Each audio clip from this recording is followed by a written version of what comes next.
দুই লেনের সরু এই রাস্তাটি ঢাকা বরিশাল কুয়াকাটা মহাসড়ক পদ্মা সেতুর সুবাদে দক্ষিণ অঞ্চলের ব্যবসা বাণিজ্য ও পর্যটন আরও গুরুত্ব পাওয়ায় প্রতিনিয়তই মহাসড়কটিতে বাড়ছে যান চলাচল।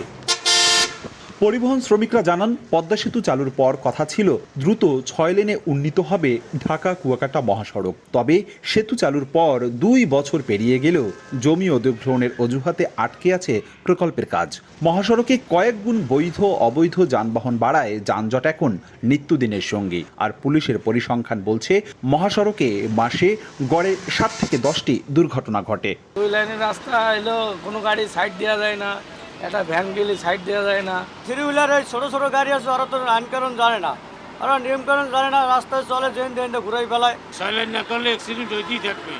এশীয় উন্নয়ন ব্যাংকের সহায়তায় 211 কিলোমিটার ঢাকা কুয়াকাটা জাতীয় মহাসড়কটি 6 লেনে উন্নীতকরণের লক্ষ্যে সম্ভাব্যতা সমীক্ষা হয়। 2018 সালে প্রায় 3000 হেক্টর ভূমি অধিগ্রহণে 1867 কোটি টাকা বরাদ্দ দেওয়া হয়।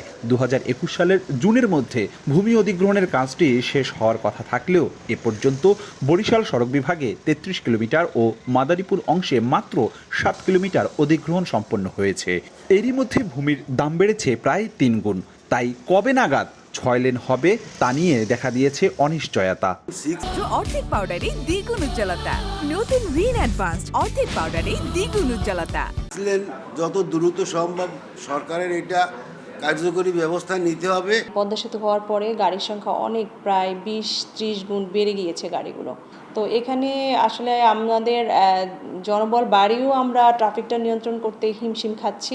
সড়ক ও জনপথ বিভাগ বলছে, ভূমি অধিগ্রহণের কাজ শেষ করে প্রকল্পটি দ্রুত বাস্তবায়নের চেষ্টা চলছে। আঙ্গা থেকে লেবুখালী পর্যন্ত অলরেডি শুধু বাইপাস বাদে আর সব অংশের ল্যান্ড একুইজিশন ফুল সুইংয়ে চলতেছে।